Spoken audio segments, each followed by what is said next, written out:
अहो महाराष्ट्र हळहळला, महाराष्ट्र कळवळला, महाराष्ट्र हादरला. सत्तेच्या निर्दयी खुर्च्या मात्र कान बंद डोळे बंद करून बसलेल्या आहेत. मित्र हो, नमस्कार.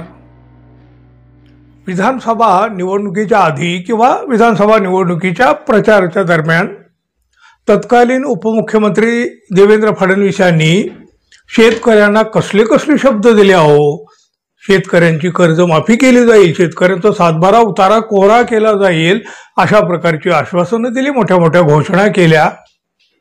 अहो, शेतकरी खूप सुखावले, कर्जमाफी होणार आपली निवडणुका झाल्यानंतर, मतही दिली त्यांनी. पण आता राज्याची आर्थिक स्थिती पाहता कर्जमाफी करणं शक्य नाही. म्हणजे अजित पवार यांनी तसं सांगूनच टाकलं अगदी जाहीरपणे. कर्जमाफी होईल या आशेवर शेतकरी बसलेले होते. आता ते निराश झाले, खचून गेले. निवडणुकीसाठी आपली मोठी फसवणूकही करण्यात आलेली आहे याची जाणीव देखील या बळीराजाला झालेली आहे. पण सत्तेपुढे शहाणपण चालत नसतं म्हणतात ना. अहो बघा, काहीतरी म्हणे शेतकऱ्यांचं सरकार, आधी कर्जमाफीची घोषणा, निवडणूक झाली की नकार. शेतकरी अस्वस्थ आहे, निराश आहे. पण आता मात्र बघा, एक अशी घटना समोर आली की एका शेतकरी कुटुंबानं अवघा महाराष्ट्र अस्वस्थ केला. सत्तेच्या खुर्च्या देखील किती निर्दयी होऊ शकतात याचं दर्शन देखील महाराष्ट्राला झालं. सरकारने शेतकऱ्यांना दम देऊन सांगितलंय, आता कर्जमाफी नाही, पैसे भरा. अहो, बळीराजासमोर प्रश्न उभा राहिला, पैसे भरायचे तर कुठून भरायचे, कर्ज फेडायचं तर कसं फेडायचं.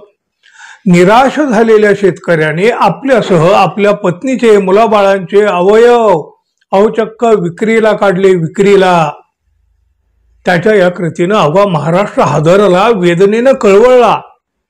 अहो, जेमतेम 2 एकर जमीन असलेला हा शेतकरी सतीश इडोळे, वाशिम जिल्ह्यातला शेतकरी, आडोळी हे त्यांचं गाव.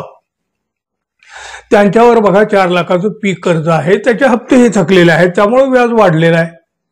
त्यामुळं सतीश यांनी कर्जफेडीसाठी अत्यंत हृदयद्रावक निर्णय घेतला आहे. मित्रांनो, शेतीसाठी घेतलेलं कर्ज फेडण्यासाठी कोणतेही मार्ग उरलेले नाहीत. त्यामुळे त्यांनी स्वतःसह आपली पत्नी आणि आपल्या लहान लहान मुलांचे अवयव चक्क विक्रीला काढले.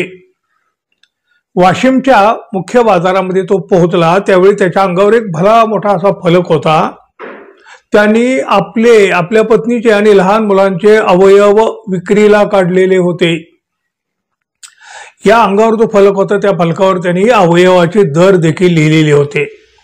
किडनी 75,000 रुपये, लिव्हर 90,000 रुपये, डोळे 25,000 रुपये, असे दर त्यांनी दिले होते. आता बाजारातल्या लोकांनी हे पाहिलं, शेतकऱ्यांची ही अवस्था पाहून अनेक जण बघा सद्गदित झाले, दुःखी झाले, कोणाचे डोळे ओलावले, तर कोणाकोणाला सरकारची निष्ठुरता सुद्धा जाणवली.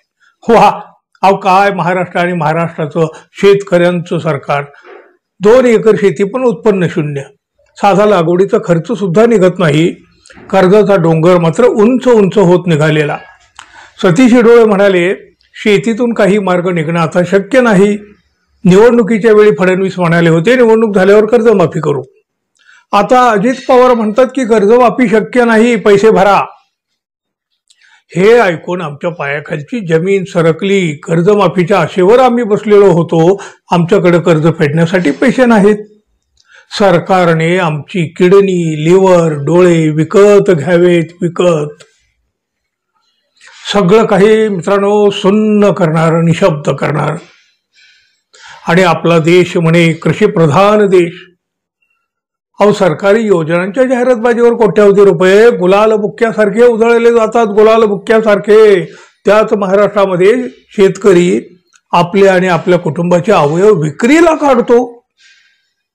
राज्यकर्त्याची मनं मेली आहेत काय?